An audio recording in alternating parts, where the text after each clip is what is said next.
నోరున్న మనుషుల్ని కొడుతున్నారు అని చెప్పడానికి సార్ నాకు నిజంగా ఎలాంటి మాటలు రావట్లేదు సార్.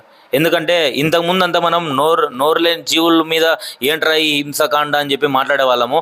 అట్లాంటిది నోరున్న జీవుల మీద ఎందుకు ఇలా అని చెప్పి మాట్లాడడం అనేది ఒక మనిషిగా నాకు ఎందుకో సిగ్గుగా అనిపిస్తుంది సార్ ఈ మాట మాట్లాడడానికి. సార్ మనం ఎప్పుడు ఏ సభలకు వెళ్ళినా భారత్ మాతకి జై అని చెప్పి మనము రొమ్ము విరుచుకొని మరి నినాదాలు చేస్తాం కదా. సో అదేవిధంగా భారత్ మాత ప్రతిరూపాలే కదా సార్.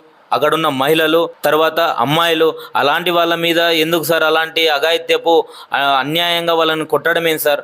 ఒక అమ్మాయిని అయితే అసలు లాఠీ తీసుకొని వెనుక నుంచి ఇలా పొడుస్తున్నాడు సార్. అతను పొడిచి అలా బయటపడింది అదొక్కటే. బయట పడకుండా ఎన్ని జరుగుతున్నాయో. అసలు బట్టలు లేకుండా కొడుతున్నారు సార్ అక్కడ లేడీస్ని కూడా. విద్యార్థుల్ని అక్కడ ఒంటి మీద బట్టలు లేకుండా స్పృహ కోల్పోయేలాగా అలా కొట్టడం ఏంది. రక్తాలు తల నుంచి కాళ్ళ వరకు మొత్తం బాడీ అంత రక్తం ఏరులే పారేటట్టుగా కొట్టాల్సినంతగా వాళ్ళు ఆ తప్పు ఏం చేశారు సార్. ఆ తప్పు ఏంటి సార్ అసలు.